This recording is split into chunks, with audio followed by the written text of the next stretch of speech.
नमस्कार दोस्तों, मैं हूं अतुल जैन, आपकी फाइनेंशियल फ्रीडम की यात्रा में आपका दोस्त। दोस्तों, आपको कैसा लगेगा कि अगर कोई साइबर क्रिमिनल आपको एक फ़ोन करे और आप उसकी बातों में ऐसे आ जाए कि अपनी ज़िंदगी भर की कमाई। इनफैक्ट इस केस में मैं ऐसे एक इंसान के बारे में बताने वाला हूं, जिसको मैं थोड़ा जानता हूं। इन्फोसिस में काम करता है वो इंसान। करोड़ों रुपए उसके अकाउंट में वो डर दिखा के आपसे ट्रांसफ़र करा लेगा और ऐसे गायब हो जाएगा कि ईडी, सीबीआई ये लोग भी कुछ नहीं कर पाएंगे। आश्चर्य की बात यह है कि पढ़े लिखे समझदार लोग इन स्कैम्स का शिकार और भी ज़्यादा हो रहे हैं। तो मैंने सोचा कि एक ऐसी सीरीज शुरू करता हूँ जिससे कि मैं कुछ ये शिक्षा दे सकूँ लोगों को कि कैसे इन चीज़ों से बचे।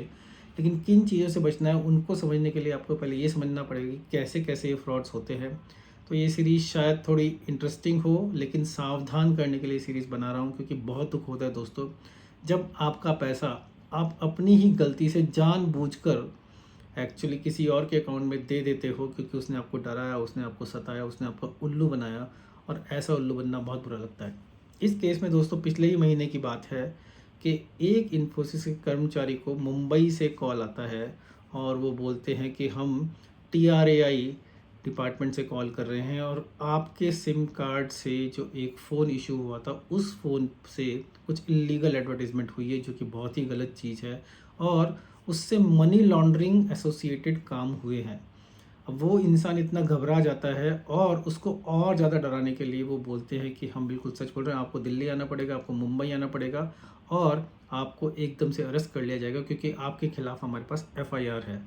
तो उस इंसान को थोड़ा सा डाउट होता भी है, तो उसको वीडियो कॉल किया उन्होंने और वीडियो कॉल में दिखाई पुलिस स्टेशन है, पीछे पुलिस वाले घूम रहे हैं। एक एफआईआर की कॉपी भी दिखाई, इसमें लिखा है ये आपके खिलाफ एफआईआर है। तो ये सब चीज़ दिखा के उसको इतना डराया गया और वो इंसान इतना डर गया, क्योंकि उन्होंने बोला आपके आधार पे ये सिम इशू है, इसी से ये लीगल काम हुआ है। तो वो इंसान थोड़ा पैसे वाला, रसूख वाला भी था और इतना ज़्यादा डर का माहौल क्रिएट कर दिया दोस्तों कि उस इंसान ने अगले 2-3 दिन में उन लोगों के अकाउंट में 3.5 करोड़ रुपए ट्रांसफ़र कर दिए। जस्ट इस चीज़ से बचने के लिए। उसने कोई काम गलत नहीं किया था, उसके पास कोई ब्लैक मनी नहीं था, उसकी पसीने की कमाई थी, इतने सालों से वो काम कर रहा था और एक झटके में 3.5 करोड़ उसके अकाउंट से खाली कर दिया। अपने ऊपर हुई इस प्रताड़ना को जब उस इंसान ने पुलिस को बताया तो सबके तोते उड़ गए। पुलिस भी आश्चर्य में पड़ गई कि ऐसा कैसे हो गया। ये केस उन्होंने सीबीआई को दे दिया। लेकिन जस्ट देखिए दोस्तों कि कितना एक इतना पढ़ा लिखा व्यक्ति, इतना समझदार व्यक्ति, अगर उसके अकाउंट से इतने करोड़ों रुपए जा सकते हैं, तो नॉर्मल इंसान के अकाउंट से तो पूरा अकाउंट, आप उस इंसान के लिए 3 करोड़ रुपए हो सकता है, आपके लिए 1 करोड़ रुपया हो सकता है, आपके लिए 10 लाख रुपये हो, आपके लिए 1 लाख रुपया हो। लेकिन आप ज़रूर ऐसे किसी ना किसी इंसान को जानते होंगे दोस्तों, जिसके अकाउंट से कुछ ना कुछ पैसे साइबर फ्रॉड ने एक फ़ोन कॉल करके निकाल लिए और उस इंसान ने किसी ना किसी डर से, किसी ना किसी गलत एसएमएस से, किसी ना किसी बारकोड को स्कैन करके आपके अकाउंट से अकाउंट खाली होता चला गया।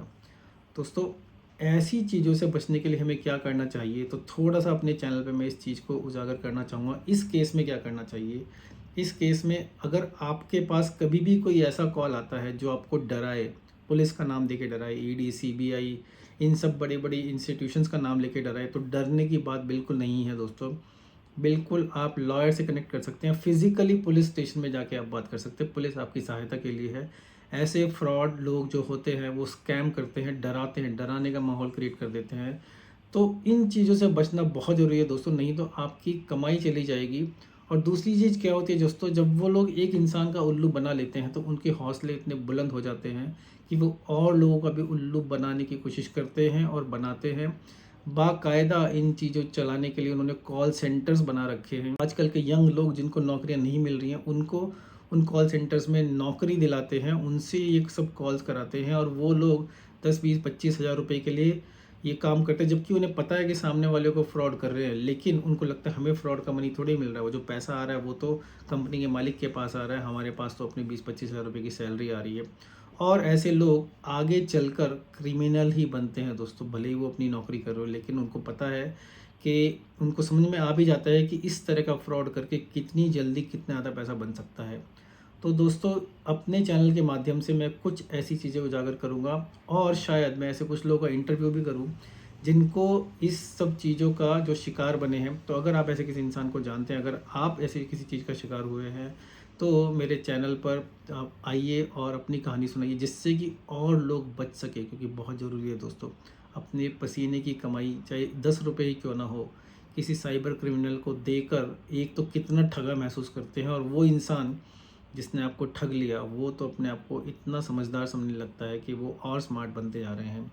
पुलिस इन मामलों में अधिकतर कुछ नहीं कर पाती है, किसी-किसी केस में वो अकाउंट को फ्रीज़ कर देती है, लेकिन आपका पैसा वापस आने में बहुत समय लग जाएगा, पुलिस के भी हाथ बंधे हुए हैं। तो साइबर क्राइम डिपार्टमेंट जो पुलिस का है, उसकी भी मदद करनी चाहिए हमको। तो दोस्तों ये उसी मामले में एक सीरीज़ है, थोड़ी आगे चलती रहेगी तो नई-नई चीज़ें लेकर आऊँगा आपके लिए। फ़िलहाल एक छोटी-सी कहानी आपको प्रस्तुत की। तो बने रहिए दोस्तों, आपकी फ़ाइनेंशियल फ्रीडम की यात्रा में आपका दोस्त अतुल जैन आपसे लूँगा विदा, और समझदार रहिए, सावधान रहिए।